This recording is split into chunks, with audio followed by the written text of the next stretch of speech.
Hello students, welcome to WB exam guide.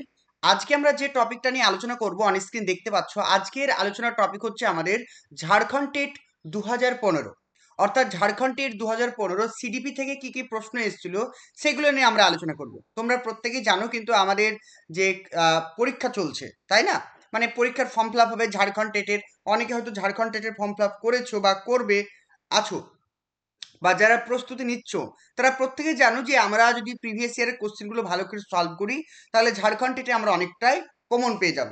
আর আরেকটা কথা হচ্ছে, যারা ওয়েস্ট বেঙ্গলের প্রাইমারি আপার প্রাইমারির জন্য প্রস্তুতি নিচ্ছ তাদের জন্য খুবই গুরুত্বপূর্ণ, কারণ আমাদের রাজ্যের বলো বা অন্যান্য রাজ্যের সমস্ত প্রিভিয়াস ইয়ার কোশ্চেনগুলো যদি আমরা প্র্যাকটিস করি তাহলে ওভারঅল একটা আমাদের মধ্যে একটা ধারণা তৈরি হবে। তাহলে প্রত্যেকটা জিনিসই কিন্তু আমরা ইজিলি আনসারগুলো করতে পারবো। ঠিক আছে, তাহলে চলো আমরা এই বিষয় নিয়ে এগিয়ে যাই। দেখো, প্রথম প্রশ্ন কি বলা হয়েছে? প্রথম প্রশ্ন বলা হয়েছে, আমরা এখানে দেখতে পাচ্ছি যে প্রথম প্রশ্ন বলা হয়েছে কি, প্রথম প্রশ্ন বলা হয়েছে শিশুকালের বা ইনফ্যান্সির সময়কাল কত, অর্থাৎ শিশুদের ইনফ্যান্সির সময়কাল কত? জন্ম থেকে 1 বছর, জন্ম থেকে 2 বছর, জন্ম থেকে 3 বছর, আর জন্ম থেকে 2 থেকে 3 বছর। তাহলে এখান থেকে আমরা কি আনসারটা পাবো? একটু করে ফেলো আনসারটা। প্রত্যেকে প্রত্যেকে আনসার করো, তাহলে জিনিসটা ইজিলি ক্লিয়ার হয়ে যাবে প্রত্যেকে। তাহলে এটা আমাদের সঠিক আনসার হবে জন্ম থেকে 2 বছর। তাহলে যখন একটা শিশু জন্মগ্রহণ করবে, অর্থাৎ বার্থ, ঠিক আছে? তাহলে একটু দেখে না ভালো করে। তাহলে কি বললাম? শিশুর জন্ম, শিশুর জন্ম অর্থাৎ কি জন্ম থেকে, অর্থাৎ শূন্য থেকে। এক মিনিট ওয়েট করো, কোনো হয়তো প্রবলেম হচ্ছে। দেখো, তাহলে শিশু যখন জন্মগ্রহণ করছে অর্থাৎ শিশু জন্ম থেকে, আমরা যদি দেখি যে একটা শিশু যখন জন্ম করছে অর্থাৎ 0 থেকে 2 বছর বয়স, অর্থাৎ 0 থেকে 2 বছর বয়সটাকে আমরা কি বলবো? ইনফেন্সি বলবো। কি বলবো? ইনফেন্সি, মানে শিশুর একদম প্রারম্ভিক শৈশবকাল। ঠিক আছে, এটা আমরা ভালো করে মনে রাখবো। তারপর যেটা আমরা মনে রাখবো যে 2 থেকে 6 বছর, 2 থেকে 6 বছর এই যে সময়টা, এই সময়টাকে আমরা কি বলবো? Pre childhood age. মনে রাখবে, প্রি চাইল্ডহুড। ঠিক আছে, তাহলে মনে রাখবো প্রি চাইল্ডহুড এজ বলা হয়। তাহলে 2 থেকে 6 বছর যে সময়টা, এই সময়টাকে আমরা বলবো প্রি চাইল্ডহুড এজ। তারপর যদি আমরা আবারও দেখি 6 থেকে চলে আসি 12 বছর, এই 6 থেকে 12 বছর বয়সটাকে আমরা কি বলবো বলতো? যে মিডিল এজ বলতে পারি। কি বলতে পারি? Middle age. মিডিল এজ বলতে পারি বা পোস্ট চাইল্ডহুডও বলতে পারি। একটা প্রি চাইল্ডহুড, একটা হচ্ছে পোস্ট চাইল্ডহুডও আমরা কিন্তু বলতে পারি। এগুলো কিন্তু পরীক্ষা অনেক সময় প্রশ্ন আসে, এগুলো একটু মাথায় রাখবে। আর আরেকটা ইম্পর্টেন্ট পয়েন্ট, 6 থেকে যে 18 বছর বয়স, এটাকে কি বলা হয়? এটাকে বলা হয় অ্যাডোলেসেন্স। মনে রাখবো কি? অ্যাডোলেসেন্স।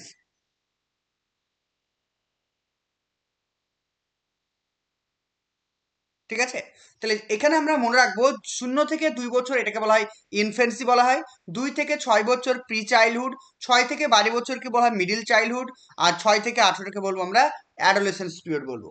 আর আরেকটা ইম্পর্টেন্ট পয়েন্ট, তোমাদের পরীক্ষায় অনেক সময় আমি দেখতে পাই কোশ্চিনটা, সেটা হচ্ছে টোডলার এজ। আরেকটা ইম্পর্টেন্ট পয়েন্ট তোমরা লিখে রাখতে পারো, টোডলার এজ। ঠিক আছে, টোডলার এজ। এই টোডলার এজ কাকে বলা হয়? 1 থেকে 3 বছর, 1 থেকে 3 বছর বয়সটাকে কি বলা হয়? টোডলার এজ। এটা কিন্তু ভালো করে তোমাদের পরীক্ষার জন্য মনে রাখতে হবে। তাহলে এখান থেকে আমরা কি কি পয়েন্ট মনে রাখবো? শিশুর যে ইনফেন্সির সময়কাল হচ্ছে 0 থেকে 2 বছর, টোডলার এজ বলা হয় 1 থেকে 3 বছর, 2 থেকে 6 বছর প্রি চাইল্ডহুড, 6 থেকে 12 বছর হচ্ছে মিডিল চাইল্ডহুড বা পোস্ট চাইল্ডহুড, 6 থেকে 18 বছরটাকে আমরা বলবো অ্যাডোলেসেন্স। তাহলে এই পয়েন্টগুলো যদি আমরা ভালো করে মনে রাখতে পারি তাহলে কিন্তু পরীক্ষার জন্য হয়ে যাবে। ঠিক আছে, চলো এবার আমরা পরের কোশ্চেনে চলে যাই। পরের কোশ্চেন কি বলছে দেখো, 2 নাম্বার বলছে পিঁয়াজের মতে 2 থেকে 7 বছর বয়সের শিশুদেরকে কি বলা হয়? আমরা প্রত্যেকেই জানি যে পেঁয়াজের থিওরি অলরেডি কিন্তু আমরা আলোচনা করে নিয়েছিলাম। সেই থিওরিতে কি বলা হয়েছিল? সেই থিওরিতে বলা হয়েছে যে পেঁয়াজে শিশুর জ্ঞান বিকাশের মানে কগনিটিভ ডেভেলপমেন্টের 4টে পর্যায়ের কথা বলেছেন। আমরা প্রত্যেকেই জানি যে 4টে পর্যায় কি কি? যে জন্ম থেকে 2 বছর, মানে 0 থেকে যে 2 বছর এজ, এটাকে কি বলা হয়? এটাকে বলা হয় সেন্সারি মোটর স্টেজ। কি বলা হয়? Sensory motor stage. ঠিক আছে, সেন্সরি মোটর, সেন্সারি মোটর বলা হয় 0 থেকে 2 বছর। এরপর আমরা যেটা জানি যে 2 থেকে প্রায় 7 বছর বয়সটাকে আমরা বলি প্রি অপারেশনাল। কি বলা হয়? প্রি অপারেশনাল, তাই তো? এটাকে বলা হয় প্রি অপারেশনাল বলা হয়। আর আরেকটা জেনেছিলাম আমরা 7 থেকে 11 বছর বয়সটাকে কি বলা হয়? Concrete operational. মনে রাখবো কি? Concrete, concrete. আর 11 থেকে মানে ওপরে, 11 থেকে ওপরের দিকে যদি যাই তাহলে সেটাকে আমরা বলবো কি? Formal, formal operational. এইগুলো কিন্তু এর আগের ক্লাসে আমরা ডিটেলসে পড়েছি বা আলোচনা করেছি, তোমরা প্রত্যেকেই জানো। তাহলে এখানে বলছে 2 থেকে 7 বছর, তাহলে কোন স্তরটা? বলে ফেলো, কি হবে অ্যান্সার? একদমই তাই, সঠিক আনসার হবে কি? Pre operational stage, option number A, তাই না? একদম সহজ প্রশ্ন এসেছিল, খুব ইজি। চলো পরের প্রশ্ন। বলছে ডেভেলপমেন্ট কোন ধরনের বিকাশ ভাবে ঘটে? বা ডেভেলপমেন্ট তো একটা বিকাশ, তাই না? মানে বিকাশ বা ডেভেলপমেন্ট তো এক ধরনের বিকাশ, সেটা কিভাবে ঘটে? বলছে জেনারেল থেকে স্পেসিফিক, কমপ্লেক্স থেকে হার্ড, স্পেসিফিক থেকে জেনারেল, আর সিম্পল থেকে ইজি। তাহলে এখানে সঠিক আনসার কি হবে? Option number A. Option number A হচ্ছে কারেক্ট, যে জেনারেল থেকে স্পেসিফিক। এটার কথাটার অর্থ কি? ধরো একটা ছোট্ট শিশু রয়েছে, সেই ছোট্ট শিশুটাকে যদি আমরা তার দিকে একটা বল ছুঁড়ে দিই, তাহলে কি দেখতে পাবো? সেই বলটা কিন্তু কি করছে? পুরো হাত অর্থাৎ বডি দিয়ে কিন্তু সেটাকে ধরার চেষ্টা করে। তাহলে কি করছে? সে একটা শিশু সেই বলটাকে কিন্তু খুব মানে স্পেসিফিক্যালি ধরার চেষ্টা করছে, সরি জেনারেল ভাবে ধরার চেষ্টা করছে, মানে হাত, পা, তার বডি সমস্ত কিছু ব্যবহার করে কিন্তু বলটাকে ধরে। কিন্তু সেই শিশুটা যখন বড় হয়ে যায়, তখন তার দিকে একটা বল ছুঁড়ে দিলে সে বলটা কিন্তু হাত দিয়ে ধরতে পারে, আর ফুটবল হলে সে কিন্তু পা দিয়ে ধরার চেষ্টা করে। অর্থাৎ বিকাশ সবসময় জেনারেল থেকে স্পেসিফিক মানে সাধারণ থেকে বিশেষ বা নির্দিষ্ট দিকে অগ্রসর হয়। Option A. চলো নেক্সট কোশ্চেন দেখো। পরের প্রশ্ন কি বলছে দেখো। বলছে যখন বড়রা শিশুর বর্তমান ক্ষমতা থেকে সম্ভাব্য ক্ষমতায় পৌঁছাতে সাহায্য করার জন্য নিজেদের সহায়তা সামঞ্জস্য করে, তাকে কি বলা হয়? ভালো করে প্রশ্ন দেখো, প্রশ্নটাতে কি বলছে। এখানে আমরা দেখতে পাচ্ছি যে প্রশ্নতে বলা হয়েছে কি? প্রশ্নতে বলা হয়েছে, আমরা দেখতে পাচ্ছি যে যখন কোনো শিশুরা, বলছে যখন কি? যখন শিশুরা, যখন বড়রা শিশুদের বর্তমান ক্ষমতা থেকে সম্ভাব্য ক্ষমতায় পৌঁছাতে সাহায্য করার জন্য মানে যে কৌশলটা অবলম্বন করে সেটা কি বলা হয়? ধরো একটা বাচ্চাকে কিছু অঙ্ক দেওয়া হয়েছে, ধরো একটা অঙ্ক দিয়েছি যে 2+4, ঠিক আছে, ভাগ 3 × 6, ঠিক আছে, যোগ 8+4, এরকম একটা বাচ্চাকে ভাগ দেওয়া হয়েছে। সেই বাচ্চাটা কিন্তু কোনোভাবে তার ভাগটাকে করতে পারছে না। তখন আমি একজন শিক্ষক হিসেবে তাকে বলে দেবো যে আচ্ছা তোমরা তো যোগ ভাগ শিখেছো, তাহলে প্রথমে দেখো যোগ আছে, তাহলে যোগ দিয়ে করে ফেলো। তাহলে কি করবো? 4 আর 2 6 করে দিলাম। এবার কি আছে দেখো, ভাগ চিহ্ন আছে, করে দিলাম। দেখো এবার 3কে 6 দিয়ে গুণ করো, কত হবে? 3×6 18 হবে। তাহলে আমরা যখন একটা শিশুকে এইভাবে ধাপে ধাপে তাকে গাইড করব, বাচ্চাকে বলে দেব, অর্থাৎ কি করছে বাচ্চা তখন নিজে নিজেই তার যে সম্ভাব্য জ্ঞান বা সেটাকে অর্জন করতে সক্ষম হচ্ছে। এই যে প্রসেস, এই প্রসেসটাকে কি বলা হয়? Proximal development, scaffolding, participatory learning, আর কোলাবোরেটিভ লার্নিং। তাহলে কি হবে অ্যান্সার? বলে ফেলো। তাহলে এখানে আমাদের সঠিক আনসার কি হবে? Option number 2, scaffolding. কি হবে আনসার? স্ক্যাফোল্ডিং। তাহলে যখন কোনো একজন বড় ব্যক্তি কোনো একটা শিশুকে তার সম্ভাব্য জ্ঞান অর্জনের জন্য সহযোগিতা করবে, সেটা আমরা কি বলবো? স্ক্যাফোল্ডিং বলবো। অপশন নাম্বার 2 হচ্ছে কারেক্ট। Next question. নতুন তথ্য যুক্ত করার জন্য পূর্ববর্তী স্কিমা পরিবর্তন। বারবার বলেছিলাম এর আগের ক্লাসে পিয়াজের থিওরি যখন পড়িয়েছিলাম যে আমরা জানি স্কিমা গঠনের দুটি পর্যায় রয়েছে, একটা হচ্ছে কি অ্যাসিমিলেশন, আর একটাকে আমরা বলবো অ্যাকোমোডেশন। তাহলে স্কিমা গঠনের দুটি প্রক্রিয়া রয়েছে, একটা হচ্ছে অ্যাসিমিলেশন, একটা হচ্ছে অ্যাকোমোডেশন। অ্যাসিমিলেশন মানে কি? যখন তোমার পুরনো একটা স্কিমা থাকবে, সেই স্কিমাতে নতুন কোনো একটা স্কিমাকে আমি যোগ করব কোনো রকম পরিবর্তন ছাড়াই, সেটাকে বলবো অ্যাসিমিলেশন। আর অ্যাকোমোডেশন মানে বলেছিলাম যখন তোমার একটা পুরনো স্কিমা থাকবে, যখন তুমি নতুন একটা স্কিমা অর্জন করবে তখন কিছুটা পরিবর্তন করবে। হতে পারে তোমার পুরনো স্কিমাটাকে পরিবর্তন করলে, বা তোমার নতুন স্কিমাটাকে পরিবর্তন করলে। এই যে পরিবর্তন করছো এটাকে আমরা কি বলবো বলতো? এটাকে আমরা বলবো অ্যাকোমোডেশন। তাহলে অপশন নাম্বার 3 হচ্ছে কারেক্ট। কি বলবো আমরা? অ্যাকোমোডেশন। তাহলে একটা অ্যাসিমিলেশন আর একটা হচ্ছে অ্যাকোমোডেশন। তাহলে অপশন নাম্বার 3 হচ্ছে কারেক্ট। ওকে, নেক্সট চলে আসি। বলছে মিডিল চাইল্ডহুডে শিশুর ভাষা বেশি হয় এর তুলনায়। তাহলে বলছে মিডিল চাইল্ডহুডে শিশুর ভাষা বেশি হয় এর তুলনায়। বলছে যখন একটা শিশুর মিডিল চাইল্ডহুড, তাহলে মিডিল চাইল্ডহুড মানে বুঝতে পেরেছো, অর্থাৎ 6 থেকে 12 বছর। বয়সটা কত হবে? বয়সটা অবশ্যই 6 থেকে 12 বছর এজ হবে, তাই তো? 6 থেকে 12 বছর। এই 6 থেকে 12 বছর বয়সে শিশুর ভাষা আত্মকেন্দ্রিক, আত্মকেন্দ্রিকটা বেশি থাকে সামাজিকের তুলনায়। তার ভাষাটা হচ্ছে সামাজিকটা বেশি থাকে আত্মকেন্দ্রিকের তুলনায়। প্রাণবাদীটা বেশি থাকে, মানে অ্যানিমিস্টিক থিঙ্কিং থাকে, আর সোশিয়ালিস্টিক থাকে। তারপর হচ্ছে কি ম্যাচিওর থাকে, ইম্যাচিওর থাকে। তাহলে এখানে আমরা দেখবো যে শিশুর যেটা ভাষা অর্থাৎ মিডিল চাইল্ডহুডে সেটা হবে কি সামাজিক, অনেকটাই বেশি সামাজিক হয়ে যাবে। তাহলে 6 থেকে 12 বছর বয়সে যখন যাবে তখন শিশুর ভাষাটা হবে সামাজিক এবং আত্মকেন্দ্রিকের তুলনায়। অপশন নাম্বার 2 হচ্ছে কারেক্ট, অপশন নাম্বার 2 হচ্ছে কারেক্ট। ওকে, ক্লিয়ার? বুঝতে পারছো সবাই?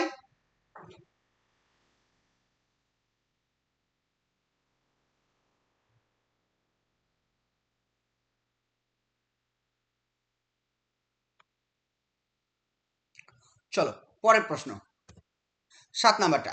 শিশুকেন্দ্রিক শিক্ষা বা চাইল্ড সেন্টার্ড এডুকেশন বলতে আপনি কি বোঝেন? খুব ভালো একটা প্রশ্ন। বলছে শিশুকেন্দ্রিক বা চাইল্ড সেন্টার্ড এডুকেশন বলতে বোঝায় শিশুদের জন্য হাতে কলমে কাজ। যখন একটা শিশু হাতে কলমে কোনো একটা কাজ করবে, শিখবে, সেটাকে আমরা চাইল্ড সেন্ট্রিক এডুকেশন বলবো। শিশুদের এক কোণে বসিয়ে রাখা, সীমাবদ্ধ পরিবেশে শেখানো, খেলাধুলা ছাড়া কার্যক্রম। তাহলে এখানে আমাদের সঠিক আনসার কি হবে? Option number A. Option number A হচ্ছে কারেক্ট, যে শিশুদের জন্য হাতে কলমে কাজ বা হ্যান্ডস অন অ্যাক্টিভিটি, এটাকে আমরা কি বলবো? শিশু কেন্দ্রিক শিক্ষা। নেক্সট কোশ্চেন, শিক্ষক দেখলেন রাঘব নিজে তৈরি করা সুরে কিবোর্ড বাজাচ্ছে, এটি কোন ধরনের বুদ্ধিমত্তার উদাহরণ? আমরা প্রত্যেকে জানি যখন আমরা বুদ্ধির চ্যাপ্টারটা পড়বো, তোমাদের বুদ্ধির চ্যাপ্টারটা ক্লাস করানো হয়নি, তখন দেখবে এই প্রশ্নগুলো একদম ইজি হয়েছে। আমরা যদি গার্ডেনার যে বুদ্ধির কথা বলেছেন, 8 ধরনের বুদ্ধির কথা যে বলেছেন, সেখানে এক ধরনের বুদ্ধি রয়েছে, সেটা হচ্ছে মিউজিক্যাল। এই মিউজিক্যাল বুদ্ধির মানে যখন একটা শিশু গান বাজনা করতে পারবে সেটাকে আমরা বলবো মিউজিক্যাল বুদ্ধি। তো অপশন নাম্বার 3 হচ্ছে কারেক্ট। এই প্রশ্নগুলো একদমই সহজ, ঠিক আছে? স্পেটিয়াল কি, বডি কাইনেস্থেটিক কি, লিঙ্গুইস্টিক কি, এগুলো সবই কিন্তু থিওরি ক্লাসে তোমাদেরকে করাবো। তারপরে দেবে একটা প্রশ্ন তোমাদের মিস যাচ্ছে না, কোনো প্রশ্ন মিস যাবে না, সব পারবে। দেখো 9 নাম্বার, যদি একজন শিক্ষক মনে করেন ছেলেরা স্বাভাবিকভাবেই গণিতে মেয়েদের থেকে ভালো, তাহলে তিনি কি ধরনের মনোভাব দেখাচ্ছেন? দেখো, একজন শিক্ষক মনে করছেন যে ছেলেরা মেয়েদের তুলনায় অঙ্কে অনেকটাই ভালো, তাহলে এটা তার কি ধরনের মনোভাব? ইথিক্যাল মানে নৈতিক, জেন্ডার বায়াস, মোরালিস্টিক এবং রাইট মাইন্ডেড। তাহলে এটা সঠিক আনসার কি হবে? এটা সঠিক আনসার হবে লিঙ্গ ভিত্তিক পক্ষপাত বা জেন্ডার বায়াস। অপশন নাম্বার 2 হচ্ছে কারেক্ট। এখানে শিক্ষক জেন্ডার বায়াস করছেন, অপশন নাম্বার 2 হচ্ছে কারেক্ট। নেক্সট, ইনক্লুসিভ এডুকেশন অনুযায়ী আমাদেরকে পরিবর্তন করে। বলছে ইনক্লুসিভ এডুকেশন অনুযায়ী আমাদেরকে পরিবর্তন করে ড্যাশের উপযোগী করতে হবে। ভালো করে বুঝো, তাহলে ইনক্লুসিভ এডুকেশনে কি করতে হবে? এই জায়গাটা ভালো করে বুঝবো যে ইনক্লুসিভ এডুকেশনে আমাদেরকে ড্যাশ পরিবর্তন করে ড্যাশের উপযোগী করতে হবে। তাহলে কি ইনক্লুসিভ এডুকেশনে আমাদের শিক্ষা ব্যবস্থাটাকে পরিবর্তন করতে হবে। কি করতে হবে? আমাদের শিক্ষা ব্যবস্থাটাকে পরিবর্তন করে কি করতে হবে? যে শিশুদের উপযুক্ত করে তুলতে হবে। অপশন নাম্বার 2 হচ্ছে কারেক্ট। তাহলে ইনক্লুসিভ এডুকেশন কি করতে হবে? আমাদের শিক্ষা ব্যবস্থাটাকে পরিবর্তন করে শিশুদের উপযুক্ত করে তুলতে হবে। অপশন নাম্বার 2 হচ্ছে কারেক্ট। চলো নেক্সট কোশ্চেন দেখো, শিশুদের নিজের জ্ঞান তৈরি ও অর্থ বোঝার ক্ষমতা আছে, এই দৃষ্টিভঙ্গি অনুযায়ী শিক্ষকের ভূমিকা কি? ভালো করে জিনিসটা বুঝবে। এখানে বলছে শিশুরা নিজেদের জ্ঞান নিজেরাই তৈরি করতে পারবে। শিক্ষক মনে করছেন যে শিশুরা নিজেদের জ্ঞান নিজেরাই তৈরি করতে পারবে, এই দৃষ্টিভঙ্গি শিক্ষকের কি ভূমিকা? যদি একজন শিক্ষক মহাশয় এই দৃষ্টিভঙ্গি রাখেন তাহলে তার কি ভূমিকা হবে? শিক্ষক হবেন একজন নেগোসিয়েটর বা আলোচক, বা বলছে কমিউনিকেটর অ্যান্ড লেকচারার, তিনি শুধু লেকচার দেবেন। 3 নম্বর বলছে ফ্যাসিলেটর, তিনি শিক্ষার্থীদের শিক্ষা ব্যবস্থাকে সহজ করে তুলবেন। আর 4 নম্বর হচ্ছে পরিচালক। তাহলে কি হবে আনসার? অবশ্যই অপশন নাম্বার 3 হচ্ছে কারেক্ট। তাহলে সহায়ক। এখান থেকে একটা পয়েন্ট মাথায় রাখবে যে নির্মিতিবাদ ক্লাসরুমে একজন শিক্ষকের ভূমিকা কিরকম হবে। তাহলে নির্মিতিবাদ ক্লাসরুমে একজন শিক্ষকের ভূমিকা হবে অবশ্যই ফ্যাসিলেটর। তাহলে এই যে যখন একজন শিক্ষার্থী নিজেদের জ্ঞান নিজেরাই নির্মাণ করতে পারবে, নিজেদের জ্ঞানের অর্থ নিজেরাই বুঝতে পারবে, সেটাকে আমরা বলবো নির্মিতিবাদ। আর এই নির্মিতিবাদ ক্লাসরুমে একজন শিক্ষকের ভূমিকা হবে ফ্যাসিলেটর। ওকে, নেক্সট কোশ্চেন, নিম্নলিখিত কোনটি মেধাবী বা গিফটেড শিশুদের বৈশিষ্ট্য নয়? তাহলে নিচের কোনটি মেধাবী শিশু বা গিফটেড শিশুদের বৈশিষ্ট্য নয়? বলছি দেখো, উচ্চ স্তরের মানসিক প্রক্রিয়া বা হায়ার অর্ডার বা মেন্টাল প্রসেস, উচ্চ আত্মদক্ষতা, গড়ের নিচে মানসিক ক্ষমতা, মানে বিলো অ্যাভারেজ মেন্টাল প্রসেস। যারা গিফটেড স্টুডেন্ট হবে তাদের যে বুদ্ধিমত্তা সেটা অ্যাভারেজ স্টুডেন্টের থেকে কম। আর 4 নম্বর হচ্ছে সলভিং প্রবলেম ইনসিগনিফিকেন্টলি, মানে তারা যে কি বলছে ইনসাইটফুলি, মানে যে কোনো সমস্যার সমাধান তারা খুবই অন্তর্দৃষ্টির মাধ্যমে করতে পারবে। তাহলে কি হবে আনসার? অপশন নাম্বার 3 হচ্ছে কারেক্ট, যে তাদের যে বুদ্ধিমত্তা সেটা কখনো গড় বুদ্ধিমত্তা সম্পন্ন শিশুদের থেকে নিচে হবে না। অপশন 3। তোমাদের শিক্ষকতার স্বপ্নকে পূরণ করার জন্য আমরা নিয়ে এসেছি শিক্ষকতার স্বপ্ন পূরণের নতুন ব্যাচ।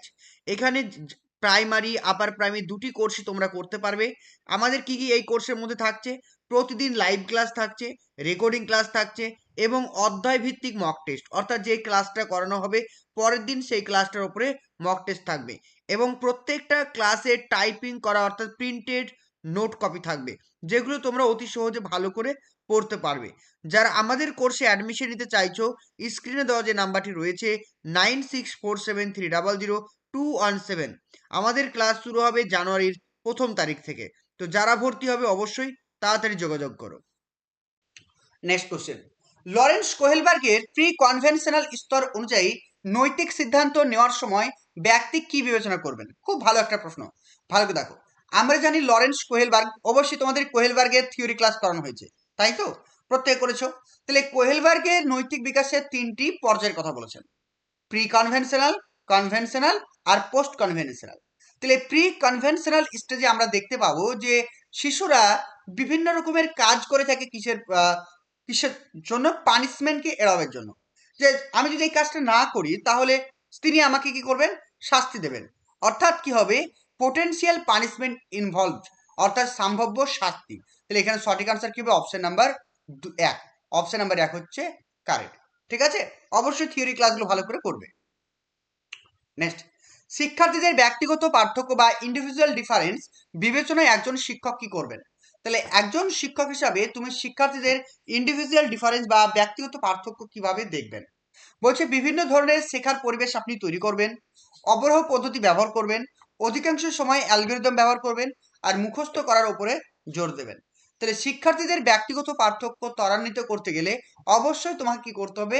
শ্রেণীকক্ষে শিক্ষার্থীরা যাতে ভালোভাবে শিখতে পারে তার জন্য একটা লার্নিং এনভায়রনমেন্ট বা লার্নিং সিচুয়েশন তোমাকে তৈরি করতে হবে।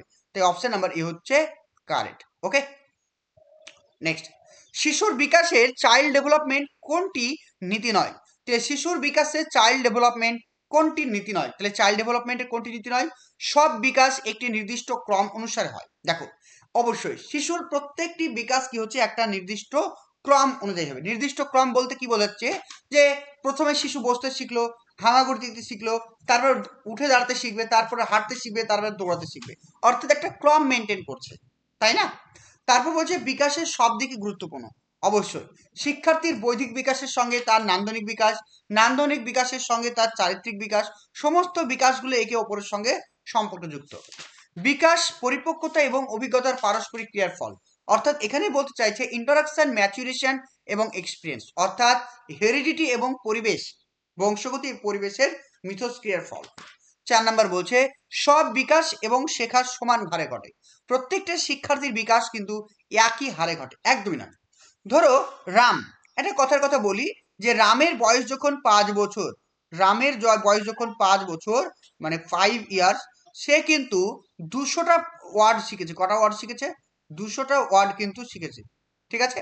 আর রহিম, রহিমের বয়স যখন কত বছর? 5 বছর, তখন রহিম কিন্তু দেখা গেল 100টা ওয়ার্ড শিখেছে, 100 ওয়ার্ড শিখেছে। হতে পারে। তাহলে রাম এবং রহিম দুজনের যে আহ, ভাষার যে বিকাশের যে হার সেটা কিন্তু সমান হয় না। হবে কি? তার ভাষার যে বিকাশের হার কিন্তু কখনো কারোর সমান হবে না। কারণ কারোর বয়স 3 বছর বয়সে 10 কেজি হতে পারে, কারোর ওজন মানে 3 বছর বয়সে গিয়ে 2 কেজি হতে, 8 কেজি হতে পারে, মানে পরিবর্তন হতে পারে। তাই অপশন নাম্বার 4 হবে কারেক্ট। নেক্সট, মূল্যায়ন বা অ্যাসেসমেন্ট করার সব থেকে কার্যকর পদ্ধতি। তাহলে আপনি একজন শিক্ষক হিসাবে শিক্ষার্থীদের কিভাবে মূল্যায়ন করবে? কোন একটা পাঠ পরিকল্পনা করার পরে বা কোন একটা সেশন কমপ্লিট হওয়ার পর মূল্যায়ন করবে। 2 নম্বর বলছে মূল্যায়ন শিক্ষণ প্রক্রিয়ার অন্তর্নিহিত অংশ বা ইনবিল্ড প্রসেস, মানে শিক্ষা চলাকালীন তোমাকে মূল্যায়ন করতে হবে, এটা একটা ইনবিল্ড, সব সময় চলবে। বছরে দুবার শুরু এবং শেষে বাইরের সংস্থা দ্বারা মূল্যায়ন করা উচিত, এক্সটার্নাল কোনো ইনভিজিলেটর দ্বারা কিন্তু মূল্যায়ন করতে হবে। তাহলে এখানে সঠিক আনসার কি হবে? অপশন নাম্বার 2 হচ্ছে কারেক্ট। তাহলে মূল্যায়ন শিখন প্রক্রিয়ার অন্তর্নিহিত অংশ বা ইনবিল্ট প্রসেস, অপশন নাম্বার 2 হচ্ছে কারেক্ট। ওকে, নেক্সট কোশ্চেন, নিম্নলিখিত কোনটি সৃজনশীলতা বা ক্রিয়েটিভিটির সাথে সম্পর্কিত? নিম্নলিখিত কোনটি সৃজনশীলতা বা ক্রিয়েটিভিটির সাথে সম্পর্কিত? বলছে divergent thinking, convergent thinking, emotional thinking, egoistic thinking. তাহলে এখানে সঠিক আনসার হবে কি আমাদের option number A, divergent thinking. তাহলে ডাইভার্জেন্ট থিঙ্কিং হবে আমাদের কিন্তু আনসার। ওকে, এগুলো কিন্তু সবই কিন্তু প্রিয় মানে প্রিভিয়াস ইয়ার কোশ্চেন, খুব ভালো করে এগুলো কিন্তু মনে রাখতে হবে। ঠিক আছে, চলো নেক্সট দেখো, ভাইগটস্কি শিশুদের সম্পর্কে কোন বক্তব্যের সাথে একমত হতেন? তাহলে ভাইগটস্কির মতে কোনটি সঠিক? শিশুরা সহপাঠী ও বড়দের সাথে সামাজিক মিথস্ক্রিয়ার মাধ্যমে শেখে। অবশ্যই আমরা জানি যে ভাইগটস্কিকে কি বলা হয়? সামাজিক মিথস্ক্রিয়ার জনক বলা হয়। শিশুরা বেশি পুরস্কার পেলে শেখে, এটা একদমই ভুল। প্রাণীর ওপর পরীক্ষার মাধ্যমে শিশুদের চিন্তা বোঝা যায়। 4 নাম্বার বলছে শিশুরা জন্মগতভাবে খারাপ ও শাস্তির মাধ্যমে নিয়ন্ত্রণ করতে হয়। তাহলে একদমই নয়। তাহলে এখানে সঠিক আনসার হবে option number A. Option number A হচ্ছে কারেক্ট, যে শিশুরা সবসময় সহপাঠী এবং বড়দের সঙ্গে মিথস্ক্রিয়ার মাধ্যমে শিখছে। নেক্সট 19 নাম্বার, শিশুরা হলো কৌতূহলী সত্তা যারা নিজেদের যুক্তি ক্ষমতা ব্যবহার করে চারপাশের পৃথিবীকে সম্পর্কে জানে বা তাদের জ্ঞানকে অর্জন করে। 2 নাম্বার বলছে চিন্তায় প্রাপ্তবয়স্কদের মতো এবং বড় হওয়ার সাথে সাথে শুধু পরিমাণগত বুদ্ধি ঘটে। একদমই নয়। তাহলে শিশুদের চিন্তা ভাবনা কখনো প্রাপ্তবয়স্কদের মতো হবে না, খালি পাত্রের মতো না। শিশুদের চিন্তা ভাবনা কিন্তু খালি পাত্রদের মতনও না। 4 নাম্বার বলছে নিষ্ক্রিয় সত্তা কখনো নিষ্ক্রিয় নয়, শিশুরা হচ্ছে অ্যাক্টিভ। তাহলে এখানে সঠিক আনসার হবে অপশন নাম্বার এ, শিশুরা হচ্ছে কৌতূহলী সত্তা যারা নিজেদের যুক্তি ক্ষমতা ব্যবহার করে চারপাশের পৃথিবী সম্পর্কে জ্ঞান অর্জন করে। তো অপশন নাম্বার ই হচ্ছে কারেক্ট। নেক্সট কোশ্চেন, শিশুদের ভুল বা ইরর্স সম্পর্কে কোনটি সঠিক? শিশুরা ভুল করে কারণ তারা অসাবধান, অসাবধানতা অবলম্বন করে, তারা কোনো সাবধানতা অবলম্বন করে না বলে ভুল হয়ে যায়। শিশুদের ভুল শেখার প্রক্রিয়ার একটি অংশ, একদম কারেক্ট। আমরা বারবারই করে পড়ি যে ভুলটা কি, এররটা হচ্ছে একটা লার্নিং এর একটা পার্ট। মানে শিশু তো যখন ভুল করবে তার মানে শিশু শিখছে। আমরা কোনো কিছু শিখতে গেলে তো ভুল করব না, শিখতে গেলে তো ভুল একদমই করব না। শিক্ষক নমনীয় হলে ও শাস্তি না দিলে শিশুরা ভুল করে। শিশুদের ভুল তেমন গুরুত্বপূর্ণ নয়, তাই শিক্ষক শুধু কেটে দেবেন, মানে যেটা ভুল করবেন সেটাকে এইভাবে কেটে দেবেন এবং সেখানে কোনো গুরুত্ব দেবেন না। তাহলে এখানে সঠিক আনসার কি হবে? অপশন নাম্বার 2 হচ্ছে কারেক্ট। নেক্সট কোশ্চেন, একজন শিক্ষক কিভাবে নিশ্চিত করবেন যে তার শ্রেণীর সব শিক্ষার্থী নিজেকে গ্রহণযোগ্য ও মূল্যবান মনে করছে? তাহলে একজন শিক্ষক শ্রেণীকক্ষে কিভাবে নিজেকে মূল্যবান এবং গ্রহণযোগ্য করে তুলবেন, এই পয়েন্ট আমাদেরকে ভালো করে জানতে হবে। বলছে কঠোর নিয়ম তৈরি করা এবং না মানলে শাস্তি দেওয়া। তাহলে কি বলছে? কঠোর নিয়ম তৈরি করা। তাহলে একজন শিক্ষক কি করবেন? কঠোর নিয়ম তৈরি করবেন এবং শিশুরা যদি না মানে তাহলে শাস্তি দেবেন। 2 নম্বর বলছে পিছিয়ে পড়া শিক্ষার্থীদের অবহেলা করা যাতে তারা বেশি পরিশ্রম করে। 3 নম্বর বলছে ধনী ও ভালো, ধনী মানে যারা বড় লোক, রিচ, এবং ভালো ইংরেজি জানা শিক্ষার্থীদের আদর্শ হিসাবে উপস্থাপন করা। 4 নম্বর বলছে শিক্ষার্থীদের সামাজিক ও সাংস্কৃতিক পটভূমিকে জানা এবং বিভিন্ন মতামতকে উৎসাহ দেওয়া। তাহলে একজন শিক্ষক হিসেবে তোমাকে প্রত্যেকটা শিক্ষার্থীর যে ব্যাকগ্রাউন্ড রয়েছে সেই ব্যাকগ্রাউন্ড সম্পর্কে জানতে হবে, তাদের কালচারাল অ্যাক্টিভিটিগুলো জানতে হবে এবং তাদের মতামতকে গুরুত্ব দিতে হবে। তাহলে এখানে সঠিক আনসার হবে অপশন নাম্বার 4। নেক্সট কোশ্চেন দেখো, সুরেশ সাধারণত একা শান্ত ঘরে পড়তে পছন্দ করে আর মদন বন্ধুদের সাথে দলগতভাবে পড়তে পছন্দ করে। এর কারণ তাদের কোন পার্থক্য হতে পারে? বলছে সুরেশ সাধারণত একা শান্ত ঘরে পড়তে পছন্দ করে আর মদন বন্ধুদের সাথে দলবদ্ধভাবে পড়তে পছন্দ করে। এর কারণ তাদের কোন পার্থক্য? তাহলে এটা হতে পারে যে দেখো একজন একা একা পড়তে ভালোবাসে আর একজন দলগতভাবে পড়তে ভালোবাসে। এটার মূল যেটা আমরা দেখবো সেটা হচ্ছে যে লার্নিং স্টাইল, শেখার ধরন আলাদা, শেখার কৌশল আলাদা, অর্থাৎ লার্নিং স্টাইলের জন্য এরকমই থাকে। নেক্সট কোশ্চেন, ভারতে ভাষাগত বৈচিত্র্য অনেক, আমরা প্রত্যেকেই জানি। দেখো তাহলে ভারতে ভাষাগত বৈচিত্র্য কিন্তু অনেক, আমরা প্রত্যেকেই জানি যে আমাদের ভারতে কিন্তু ভাষাগত বৈচিত্র্য কিন্তু অনেক রয়েছে।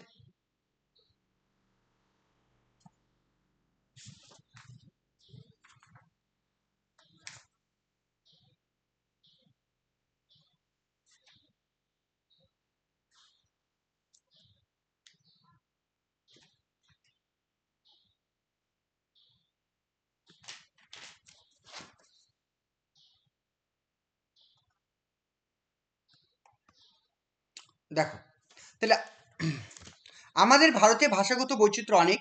এই পরিপ্রেক্ষিতে প্রাথমিক স্তরে মানে ক্লাস 1 এবং ক্লাস 2 বহুভাষিক শ্রেণীকক্ষ সম্পর্কে কোন বক্তব্যটি সঠিক? বলছে মাতৃভাষা বা স্থানীয় ভাষা ব্যবহার করলে শিক্ষার্থীদের শাস্তি দেওয়া উচিত। তাহলে কি বলছে যে তুমি কি করবে একজন শিক্ষক হিসাবে, যারা স্থানীয় ভাষা বা মাতৃভাষা ব্যবহার করবে তাদেরকে তুমি শাস্তি দেবে। 2 নম্বর বলছে শুধুমাত্র সেই সমস্ত শিক্ষার্থীদের ভর্তি করাবেন মানে যাদের মাতৃভাষা শিক্ষার মাধ্যমের ভাষার মতো। মানে কি বলছে, তুমি তোমার স্কুলের যে ভাষা রয়েছে সেই স্কুলের ভাষায় যারা কথা বলে তাদেরকে তুমি স্কুলে ভর্তি করবে। শিক্ষক সব ভাষাকে সম্মান করবেন এবং শিশুদের সব ভাষায় যোগাযোগ করতে উৎসাহিত দেবেন। 4 নম্বর বলছে যারা মাতৃভাষা ব্যবহার করে তাদের উপেক্ষা করা উচিত। তাহলে কি হবে answer? Option number 3। Option number 3 হচ্ছে কারেক্ট। 24 নাম্বার বলছে নেচার এবং নার্চার অর্থাৎ কি একটা প্রকৃতি এবং একটা লালন পালন, এই সম্পর্কে নেচার কথাটির অর্থ কি? নেচার কথাটির অর্থ হচ্ছে আমাদের চারপাশের পরিবেশ, জৈবিক বৈশিষ্ট্য বা যেটাকে আমরা বংশগত বলি, ব্যক্তির মেজাজ আর ভৌত বা সামাজিক পরিবেশ। তাহলে মনে রাখতে হবে এই যে নেচার আর নার্চার, এই দুটি যে কথা রয়েছে, এই যে নেচার কথাটির অর্থ হচ্ছে কি আমাদের বংশগত, মানে বংশগতি, ঠিক আছে, তাহলে বংশগতি। আর এই নার্চার কথার অর্থ হচ্ছে আমাদের পরিবেশ, ঠিক আছে, এই নার্চার কথার অর্থ হচ্ছে আমাদের পরিবেশ। এই দুটো পয়েন্ট কিন্তু ভালো করে মনে রাখতে হবে। নেক্সট কোশ্চেন বলছে গণমাধ্যম বা মাস মিডিয়া, গণমাধ্যম বা মাস মিডিয়া সামাজিকরণের একটি গুরুত্বপূর্ণ মাধ্যম হয়ে উঠেছে। নিম্নলিখিত কোন বক্তব্যটি সব থেকে উপযুক্ত? বলছে মিডিয়া শুধুমাত্র পণ্য, বিজ্ঞাপন ও বিক্রির ভালো মাধ্যম। সামাজিকীকরণ শুধু বাবা মা ও পরিবার করে থাকে। 3 নম্বর বলছে গণমাধ্যমের ব্যবহার বাড়ছে এবং এটি মানুষের মনোভাব, মূল্যবোধ এবং বিশ্বাসকে প্রভাবিত করে। 4 নম্বর বলছে শিশুরা সরাসরি মিডিয়ার সাথে যোগাযোগ করে। তাহলে কি হচ্ছে, তাহলে মিডিয়াম বা মাস মিডিয়াম সম্পর্কে 3 নাম্বারটা হচ্ছে সঠিক, কারণ গণমাধ্যমের ব্যবহার কিন্তু দিন দিন বেড়ে চলেছে আর এটি মানুষের মনোভাব, মূল্যবোধ এবং বিশ্বাসকে প্রভাব ফেলে। নেক্সট কোশ্চেন দেখো, শিশুরা কিভাবে শেখে? নিচের কোন বক্তব্যটি সঠিক নয়? শিশুরা শুধুমাত্র শ্রেণীকক্ষে শেখে, শিশুরা জ্ঞানগতভাবে প্রস্তুত হলে শেখে, শিশুরা বিভিন্ন উপায়ে শেখে, শিশুরা স্বাভাবিকভাবে শেখার জন্য প্রেরিত হয়। তাহলে এখানে কি বলছে শিশুরা শুধুমাত্র শ্রেণীকক্ষে শেখে, এটা কিন্তু ভুল, ঠিক আছে। অপশন নাম্বার এ হচ্ছে কারেক্ট, কারণ শিশুরা শুধুমাত্র শ্রেণীকক্ষে শেখে নয়, শিশুরা বিভিন্নভাবে শিখতে পারে। নেক্সট কোশ্চেন, প্রাথমিক বিদ্যালয়ের শিক্ষক শিক্ষার্থীদের উৎসাহিত করতে কোন কৌশলটি গ্রহণ করবেন? তাহলে প্রাথমিক বিদ্যালয়ের শিক্ষক শিক্ষার্থীদের, একজন প্রাথমিক বিদ্যালয়ের শিক্ষক হিসেবে তুমি শিক্ষার্থীদের উৎসাহিত করতে কোন কৌশলটি ব্যবহার করবে?